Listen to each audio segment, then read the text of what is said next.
Hello guys, you're welcome to my channel. It's a Bomb Show Television. Mushow my latest mushow zvinenge zvichipisa trending stories ese tinokuita se nokupaipanapa.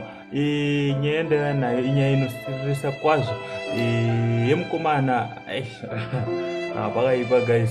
If you're new here, don't forget to subscribe to my channel. It's a Bomb Show Television. Apo patinoti pazvakasiyana-siyana tichingwavha-ngwavha. Nyaya yandinayo inyaya iri kutenderera yaNdunge Youth ari kupenga aratosvika pakupwanya imwe mota yavamwe mhomzi. So zvinhu zvinosiririsa guys. Hamene kuti chii chaitika satawana hedu full information, but kutenderera kwairi kuita ingonzi let's pray for Ndunge Youth akuita se akupenga pakaipa kana ari madrugs kana chii. But last time I checked my interviews ake aitaura kuti abate madrugs, but zvaakuitika right now guys mastreets mukupisa.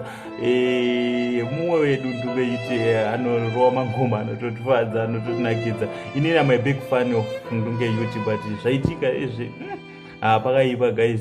Let's pray for Ndunge Youth. Morning. Kupenga guys.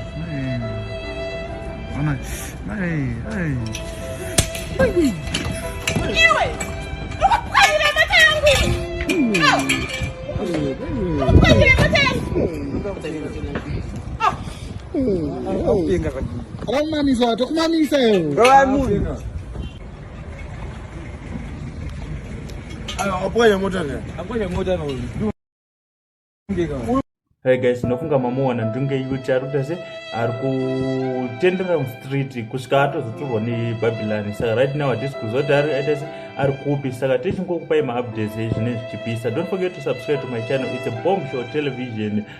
But pakaipa, let's pray for him guys. Aita se pore so soon because pakaipa zvachazvinombomira zvakanaka for him. Unoziva kungo kupenga ende apa atobva kudheni kureva kuti vanhu vekudheni vanenge vasiri kutozivawo kuti chi ari kupi, but pakaipa. Thanks for watching.